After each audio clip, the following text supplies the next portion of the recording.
أعوذ بالله من الشيطان الرجيم. براءة من الله ورسوله إلى الذين عاهدتم من المشركين فسيحوا في الأرض 4 أشهر واعلموا أنكم غير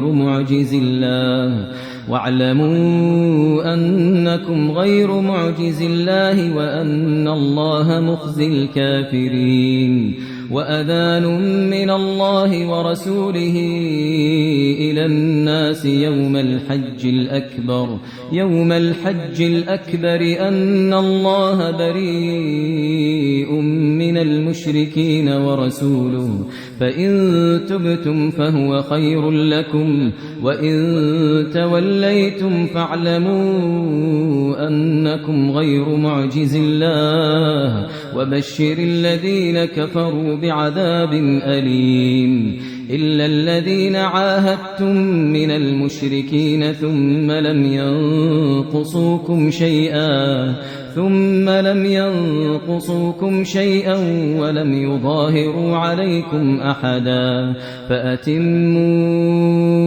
إليهم عهدهم إلى مدتهم إن الله يحب المتقين. فإذا انسلخ الأشهر الحرم فاقتلوا المشركين حيث وجدتموهم وخذوهم واحصروهم واقعدوا لهم كل مرصد. فإن تابوا وأقاموا الصلاة وآتوا الزكاة فخلوا سبيلهم إن الله غفور رحيم. وإن أحد من المشركين استجارك فأجره حتى يسمع كلام الله ثم أبلغه مأمنه ذلك بأنهم قوم لا يعلمون. كيف يكون للمشركين عهد عند الله وعند رسوله إلا الذين عاهدتم عند المسجد الحرام فما استقاموا لكم فاستقيموا لهم إن الله يحب المتقين. كيف وإن يظهروا عليكم لا يرقبوا فيكم إلا ولا ذمة يرضونكم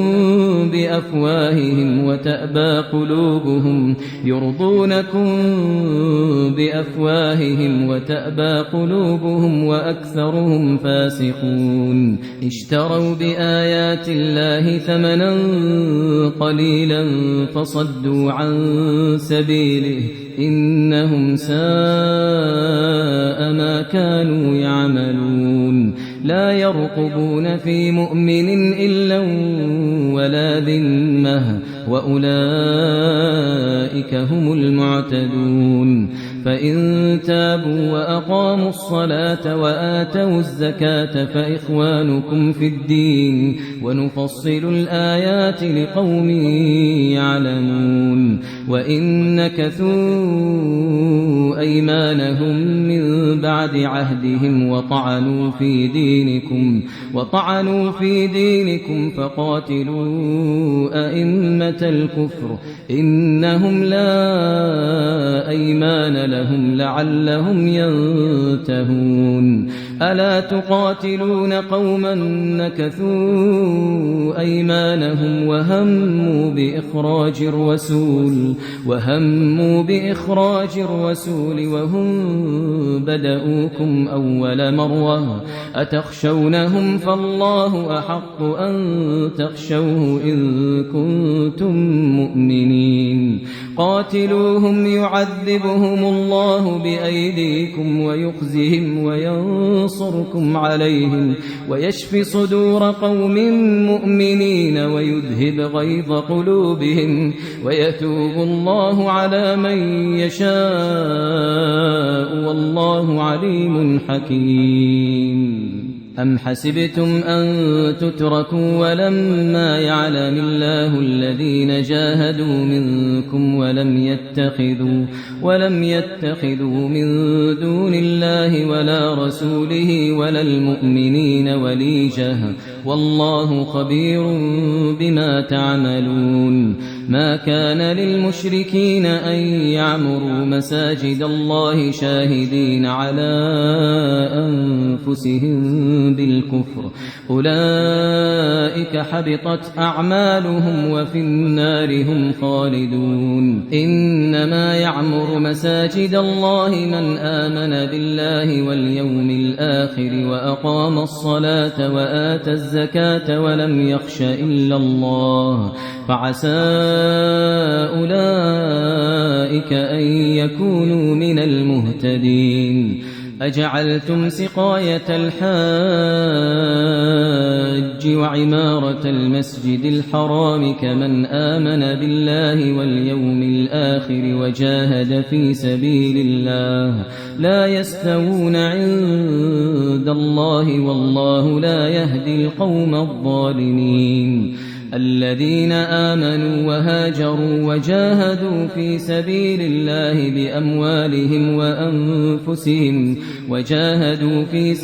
الله بأموالهم وأنفسهم أعظم درجة عند الله وأولئك هم الفائزون يبشرهم ربهم برحمة منه ورضوان وجنات لهم فيها نعيم مقيم خالدين فيها أبدا إن الله عنده أجر عظيم يا أيها الذين آمنوا لا تتخذوا آباءكم وإخوانكم أولياء إن استحبوا الكفر على الإيمان ومن يتولهم منكم فأولئك هم الظالمون قل إن كان آباؤكم وأبناؤكم وإخوانكم وأزواجكم وعشيرتكم وأموال اقترفتموها وتجارة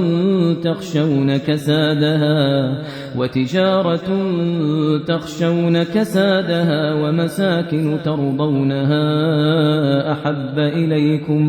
أحب إليكم من الله ورسوله وجهاد في سبيله فتربصوا حتى يأتي الله بأمره والله لا يهدي القوم الفاسقين لقد نصركم الله في مواطن كثيرة ويوم حنين إذ أعجبتكم كثرتكم فلم تغن عنكم شيئا وضاقت عليكم الأرض بما رحبت ثم وليتم مدبرين ثم أنزل الله سكينته على رسوله وعلى المؤمنين وأنزل جنودا لم تروها وعذب الذين كفروا وذلك جزاء الكافرين ثم يتوب الله من بعد ذلك على من يشاء والله غفور رحيم يا أيها الذين آمنوا إنما المشركون نجس فلا يقربوا المسجد الحرام بعد عامهم هذا وإن خفتم عيلة فسوف يغنيكم الله من فضله إن شاء إن الله عليم حكيم قاتلوا الذين لا يؤمنون بالله ولا باليوم الآخر ولا يحرمون ما حرم الله ورسوله ولا يدينون دين الحق من الذين أوتوا الكتاب حتى يعطوا الجزية عن يد وهم صاغرون. وقالت اليهود عزير ابن الله وقالت النصارى المسيح ابن الله، ذلك قولهم بأفواههم يضاهئون قول الذين كفروا من قبل قاتلهم الله أنى يؤفكون. اتخذوا أحبارهم ورهبانهم أربابا من دون الله والمسيح ابن مريم وما أمروا إلا ليعبدوا إلها واحدا لا إله إلا هو سبحانه عما يشركون. يريدون أن يطفئوا نور الله بأفواههم ويأبى الله إلا أن يتم نوره ولو كره الكافرون. هو الذي أرسل رسوله بالهدى ودين الحق ليظهره على الدين كله ولو كره المشركون. يا أيها الذين آمنوا إن كثيرا من الأحبار والرهبان ليأكلون أموال الناس بالباطل ويصدون عن سبيل الله. والذين يكنزون الذهب والفضة ولا ينفقونها في سبيل الله فبشرهم بعذاب أليم. يوم يحمى عليها في نار جهنم فتكوى بها جباههم وجنوبهم وظهورهم هذا ما كنزتم لأنفسكم فذوقوا ما كنتم تكنزون. إن عدة الشهور عند الله 12 شهرا في كتاب الله يوم خلق السماوات والأرض منها 4 حرم ذلك الدين القيم فلا تظلموا فيهن أنفسكم وقاتلوا المشركين كافة كما يقاتلونكم كافة واعلموا أن الله مع المتقين. إنما النسيء زيادة في الكفر يضل به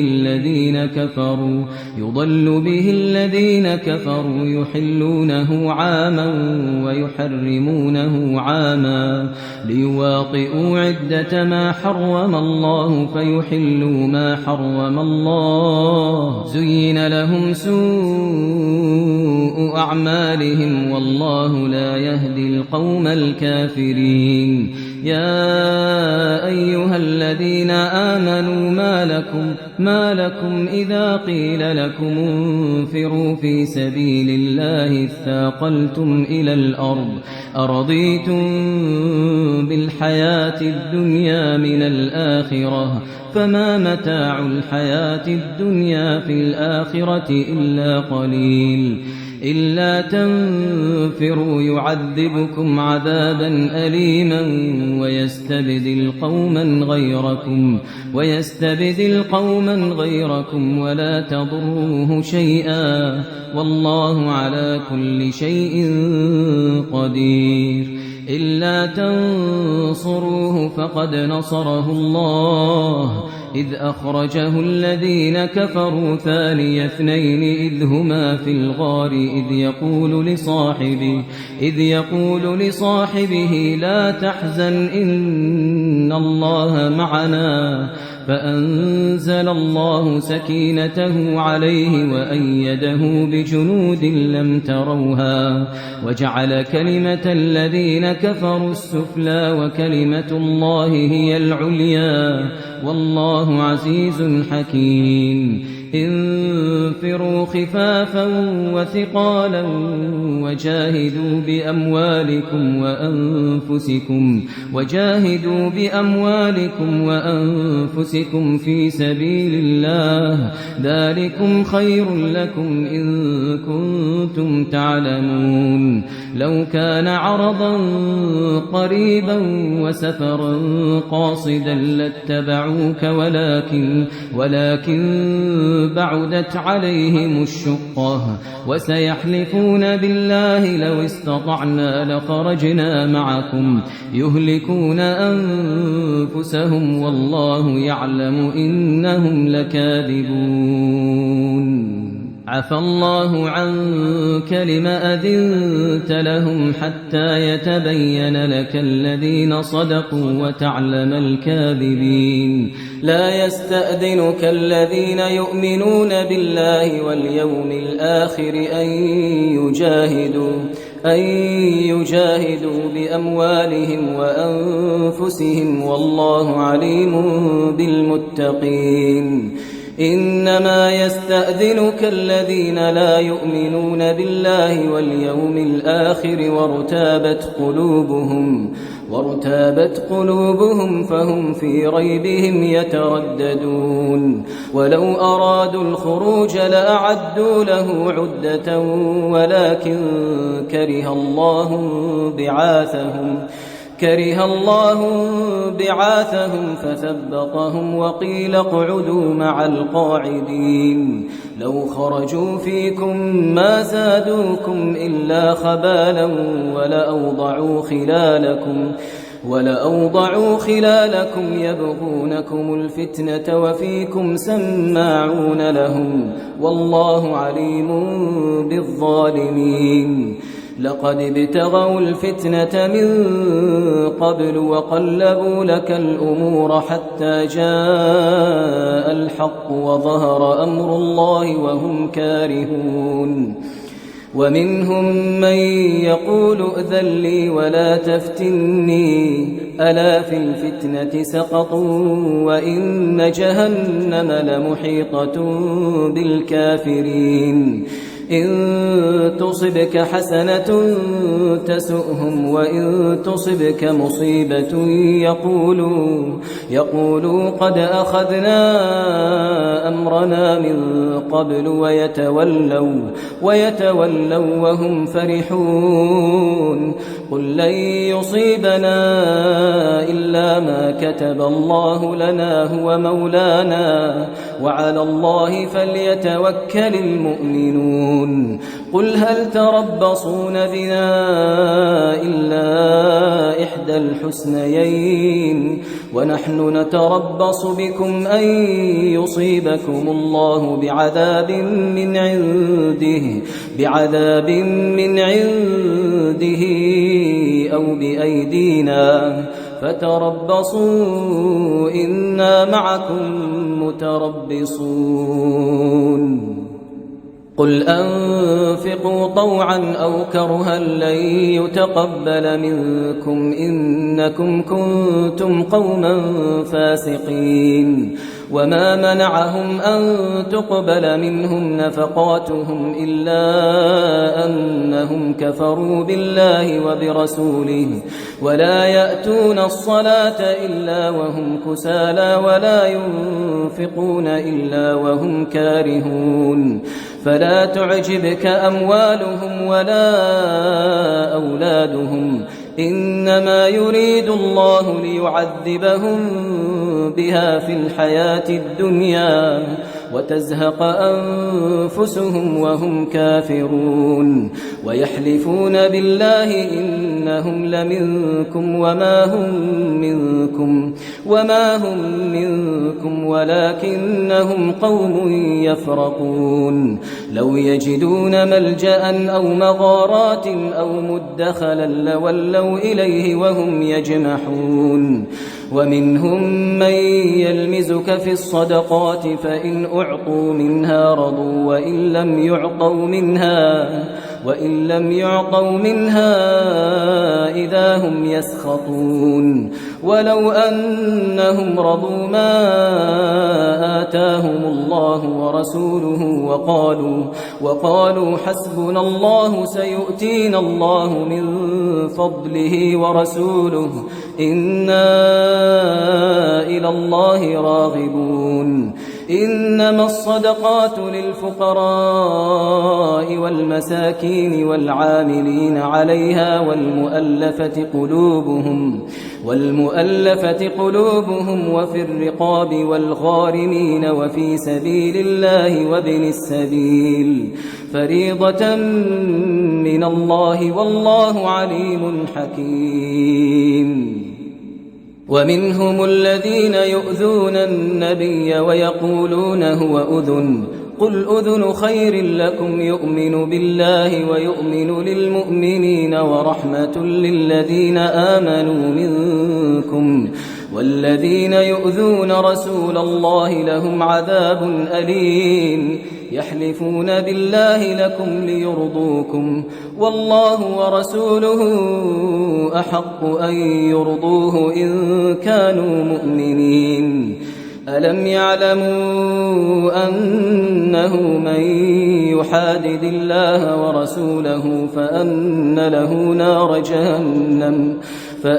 له نار جهنم خالدا فيها ذلك الخزي العظيم يحذر المنافقون أن تنزل عليهم سورة تنبئهم بما في قلوبهم قل استهزئوا إن الله مخرج ما تحذرون ولئن سألتهم ليقولن إنما كنا نخوض ونلعب قل أبالله وآياته ورسوله كنتم تستهزئون لا تعتذروا قد كفرتم بعد إيمانكم إن نعف عن طائفة منكم نعذب طائفة بأنهم كانوا مجرمين المنافقون والمنافقات بعضهم من بعض يأمرون بالمنكر وينهون عن المعروف ويقبضون أيديهم نسوا الله فنسيهم إن المنافقين هم الفاسقون وعد الله المنافقين والمنافقات والكفار نار جهنم خالدين فيها هي حسبهم ولعنهم الله ولهم عذاب مقيم كالذين من قبلكم كانوا أشد منكم قوة وأكثر أموالا وأولادا فاستمتعوا بخلاقهم فاستمتعتم بخلاقكم كما استمتع الذين من قبلكم بخلاقهم وخضتم كالذي خاضوا أولئك حبطت أعمالهم في الدنيا والآخرة وأولئك هم الخاسرون ألم يأتهم نبأ الذين من قبلهم قوم نوح وعاد وثمود وقوم إبراهيم وأصحاب مدين والمؤتفكات أتتهم رسلهم بالبينات فما كان الله ليظلمهم ولكن كانوا أنفسهم يظلمون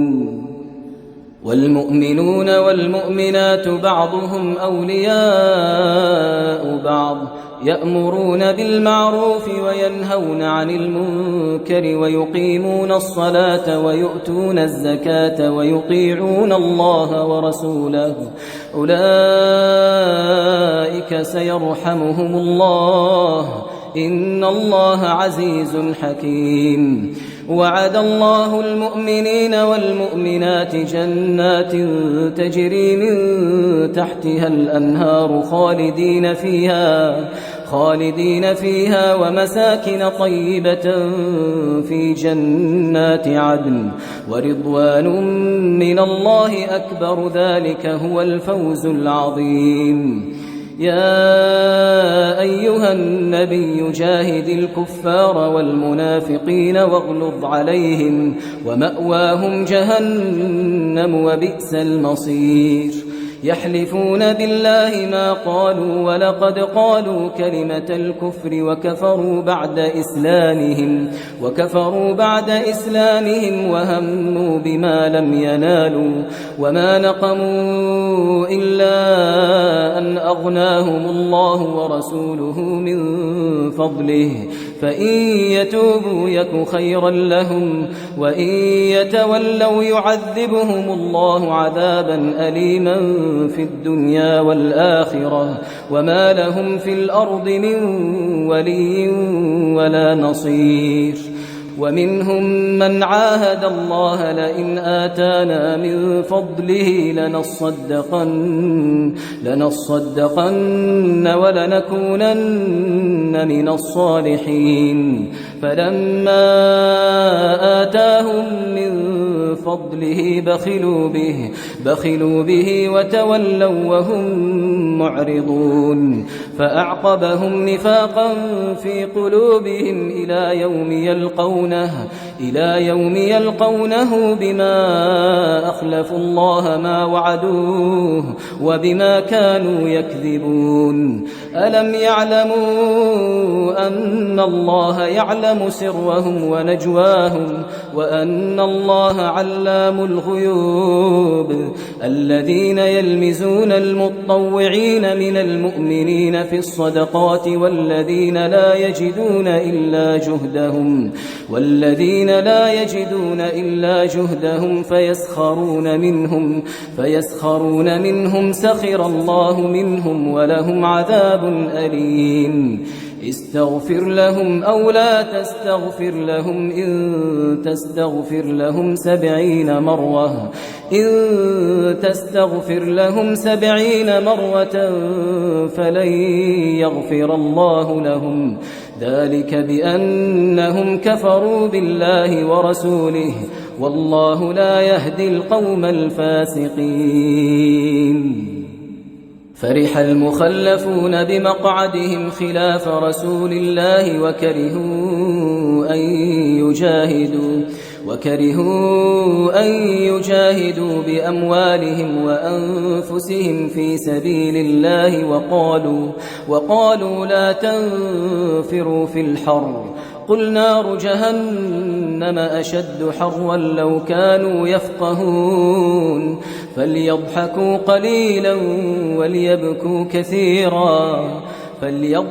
قليلا وليبكوا كثيرا جزاء بما كانوا يكسبون فإن رجعك الله إلى طائفة منهم فاستأذنوك للخروج فقل لن تخرجوا معي أبدا ولن تقاتلوا معي عدوا إنكم رضيتم بالقعود أول مرة فاقعدوا مع الخالفين ولا تصل على أحد منهم مات أبدا ولا تقم على قبره إنهم كفروا بالله ورسوله وماتوا وهم فاسقون ولا تعجبك أموالهم وأولادهم إنما يريد الله أن يعذبهم بها في الدنيا وتزهق أنفسهم وهم كافرون وإذا أنزلت سورة أن آمنوا بالله وجاهدوا مع رسوله استأذنك أولو الطول منهم وقالوا ذرنا نكن مع القاعدين رضوا بأن يكونوا مع الخوالف وطبع على قلوبهم فهم لا يفقهون لكن الرسول والذين آمنوا معه جاهدوا بأموالهم وأنفسهم وأولئك لهم الخيرات وأولئك هم المفلحون أعد الله لهم جنات تجري من تحتها الأنهار خالدين فيها ذلك الفوز العظيم وجاء المعذرون من الأعراب ليؤذن لهم وقعد الذين كذبوا الله ورسوله سيصيب الذين كفروا منهم عذاب أليم ليس على الضعفاء ولا على المرضى ولا على الذين لا يجدون ما ينفقون حرج إذا نصحوا لله ورسوله ما على المحسنين من سبيل والله غفور رحيم ولا على الذين إذا ما أتوك لتحملهم قلت لا أجد ما أحملكم عليه تولوا وأعينهم تفيض من الدمع حزنا ألا يجدوا ما ينفقون إنما السبيل على الذين يستأذنونك وهم أغنياء رضوا بأن يكونوا مع الخوالف وطبع الله على قلوبهم فهم لا يعلمون يعتذرون إليكم إذا رجعتم إليهم قل لا تعتذروا لن نؤمن لكم قد نبأنا الله من أخباركم وسيرى الله عملكم ورسوله ثم تردون إلى عالم الغيب والشهادة فينبئكم بما كنتم تعملون سيحلفون بالله لكم إذا انقلبتم إليهم لتعرضوا عنهم فأعرضوا عنهم إنهم رجس ومأواهم جهنم جزاء بما كانوا يكسبون يحلفون لكم لترضوا عنهم فإن ترضوا عنهم فإن الله لا يرضى عن القوم الفاسقين الأعراب أشد كفرا ونفاقا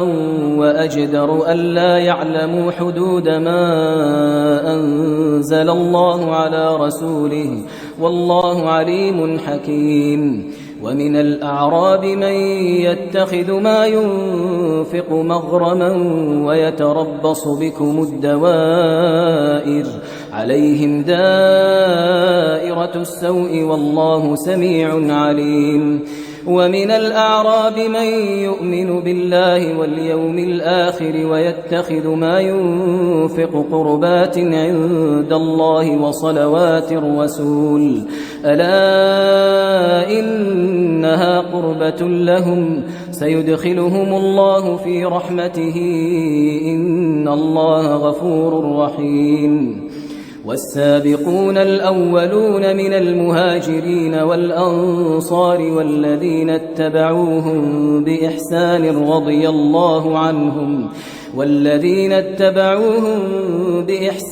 رضي الله عنهم ورضوا عنه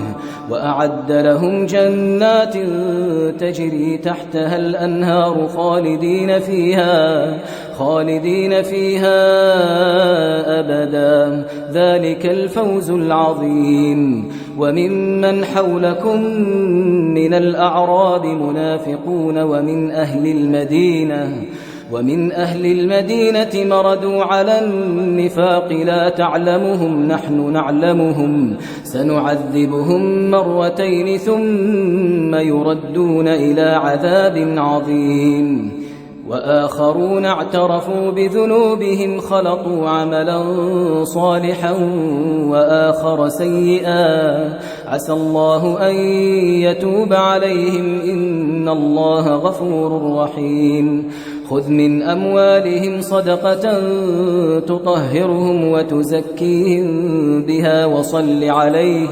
وصل عليهم إن صلاتك سكن لهم والله سميع عليم ألم يعلموا أن الله هو يقبل التوبة عن عباده ويأخذ الصدقات وأن الله هو التواب الرحيم وقل اعملوا فسيرى الله عملكم ورسوله والمؤمنون وستردون إلى عالم الغيب والشهادة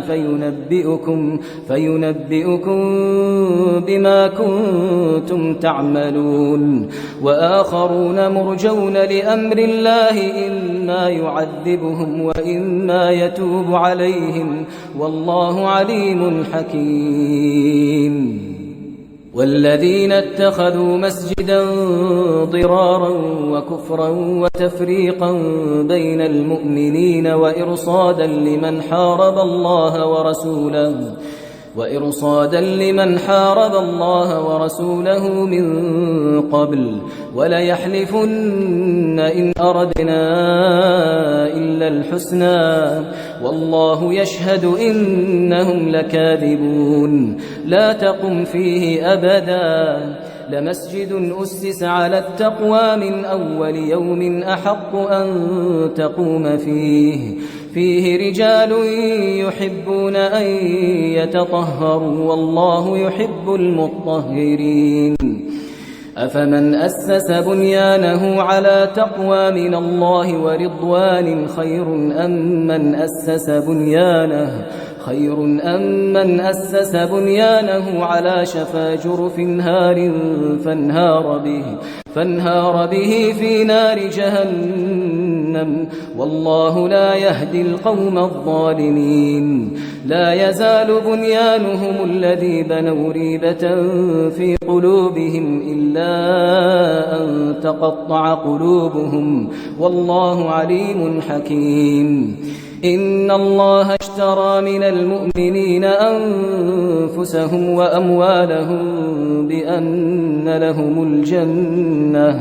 بأن لهم الجنة يقاتلون في سبيل الله فيقتلون ويقتلون وعدا عليه حقا في التوراة والإنجيل والقرآن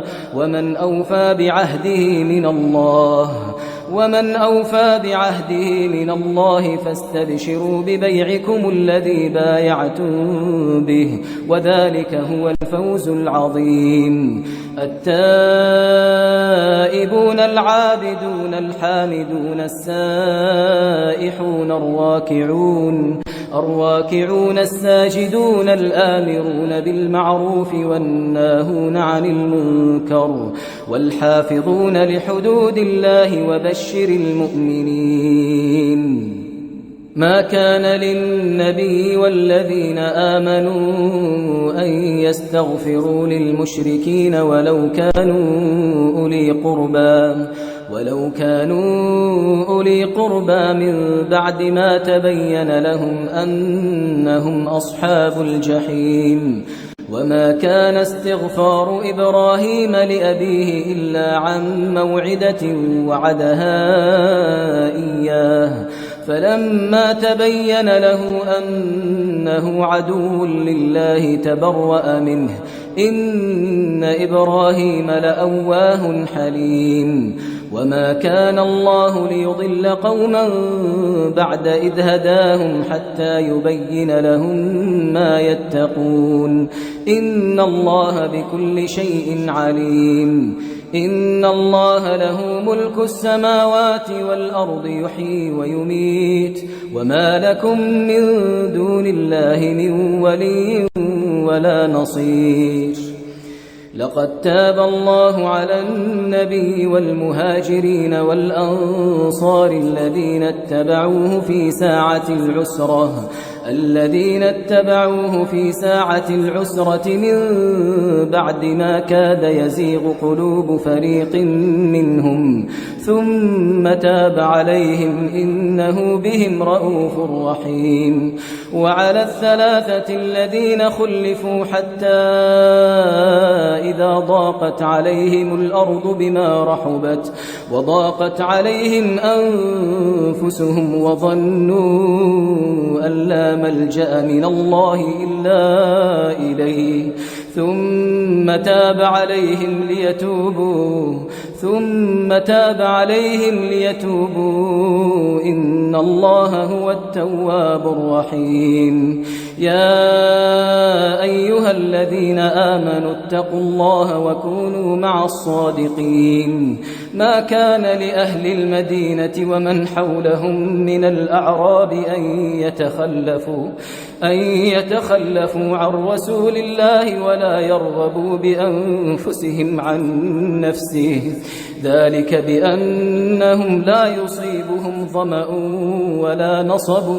ولا مخمصة في سبيل الله ولا يطؤون موطئا يغيظ الكفار ولا ينالون من عدو نيلا إلا كتب لهم به عمل صالح إن الله لا يضيع أجر المحسنين ولا ينفقون نفقة صغيرة ولا كبيرة ولا يقطعون واديا إلا كتب لهم ليجزيهم الله أحسن ما كانوا يعملون وما كان المؤمنون لينفروا كافة فلولا نفر من كل فرقة منهم طائفة ليتفقهوا في الدين ولينذروا قومهم إذا رجعوا إليهم لعلهم يحذرون يا أيها الذين آمنوا قاتلوا الذين يلونكم من الكفار وليجدوا فيكم غلظة واعلموا أن الله مع المتقين وإذا ما أنزلت سورة فمنهم من يقول أيكم زادته هذه إيمانا فأما الذين آمنوا فزادتهم إيمانا وهم يستبشرون وأما الذين في قلوبهم مرض فزادتهم رجسا إلى رجسهم وماتوا وهم كافرون أولا يرون أنهم يفتنون في كل عام مرة أو مرتين ثم لا يتوبون ولا هم يذكرون وإذا ما أنزلت سورة نظر بعضهم إلى بعض هل يراكم من أحد ثم انصرفوا صرف الله قلوبهم بأنهم قوم لا يفقهون لقد جاءكم رسول من أنفسكم عزيز عليه ما عنتم حريص عليكم بالمؤمنين رؤوف رحيم فإن تولوا فقل حسبي الله لا إله إلا هو عليه توكلت وهو رب العرش العظيم